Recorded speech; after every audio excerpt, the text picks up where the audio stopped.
Scène est composée à la fois de scènes liées au théâtre et de scènes de la vie. Il ne s'agit pas d'une autobiographie, mais des souvenirs surgis de la mémoire d'une manière spontanée tout au long de l'écriture. Des souvenirs qui, secrètement, se font écho. Enfant, j'ai découvert le théâtre à Athènes.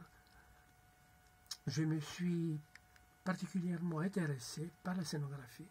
J'ai commencé à dessiner des décors et rêver des représentations imaginaires.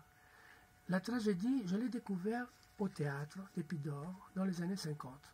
Elle revient comme thème principal tout au long de mon travail au théâtre et à l'opéra jusqu'à aujourd'hui. Ce qui m'a toujours passionné, c'est la manière dont les mythes se trouvent réincarnés dans le monde moderne. C'était un des thèmes préférés d'Antoine Vitesse, avec qui j'ai partagé la création pendant 20 ans du Théâtre des Amandiers à Chaillot. D'une certaine manière, le décor d'Electre, réalisé à Chaillot, est bien l'illustration de cette recherche.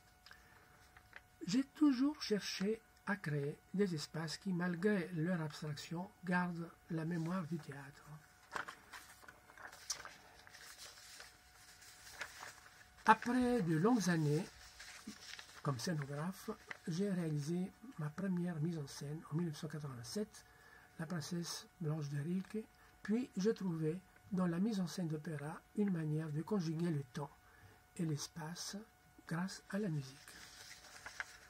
Depuis la création de l'Oresteia de Xenakis en Sicile et Boris Godunov à Bologne, j'essaye tout simplement de trouver la clé des mystères que les œuvres recèlent. C'est à chaque fois une aventure.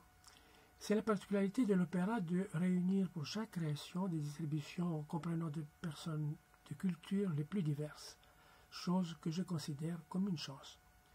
J'ai pu travailler dans les grands théâtres d'Europe comme la Scala, le Théâtre de Madrid, l'Opéra de Vienne, le Centre national de Pékin ou le Nouveau Théâtre de Tokyo dans les mondes ailleurs. Et chaque fois, c'était le même miracle.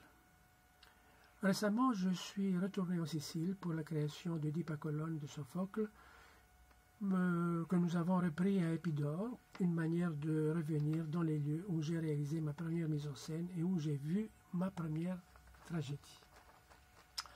Dans ces temps difficiles que le monde passe actuellement, les projets futurs sont même improbables, sont une ouverture, une manière de rendre l'avenir présent. Merci.